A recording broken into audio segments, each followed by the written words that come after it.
Well, I think one of the biggest things that plays against us, one of the biggest enemies, is ourselves, because our fear of failure in terms of rearing a child is always sitting there. Because, and I can tell you, and I need to be, I'm always honest, and I need to be transparent here. I forgot to have kids. I was so busy working with other kids, but I have had a stepchild. I have taken care of many kids. I have an invisible imaginary daughter.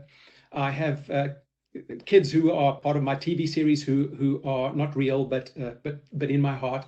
But what I've learned, and even as a person who champions for children, is that our fear of failing those kids sometimes paralyzes us.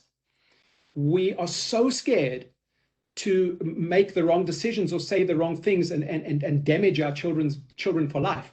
But there is no IKEA workbook that we can go through and say, oh, okay, here's the manual. If a child does this, I've got to do this. But I think what I've experienced in talking to child psychologists and a lot of psychiatrists as I've been going through the years of working with kids is that we really need to listen to our intuition, because it works very well when we listen to it. We often second guess and third guess, but that first intuition is normally right.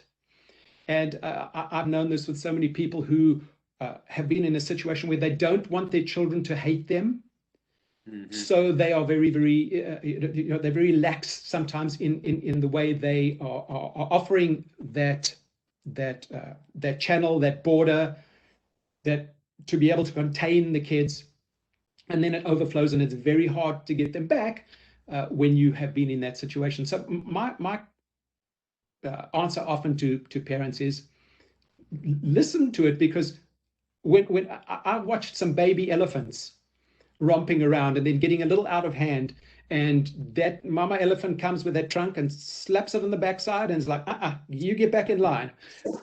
In nature, it's the same thing with even lion cubs. They will have a good time, but when they start getting a little bit too rowdy, here comes mama, puts him back in line. And I think that's what children are expecting of us from deep within. Obviously, they want to get away with anything they can, but that I think we really sometimes get ourselves in trouble by confusing ourselves with what we think should be done, or listening to somebody who said something and it doesn't apply to our child or to the type of situation we're in, because obviously each child is different and every situation is different, and there's no homogenized way of doing it.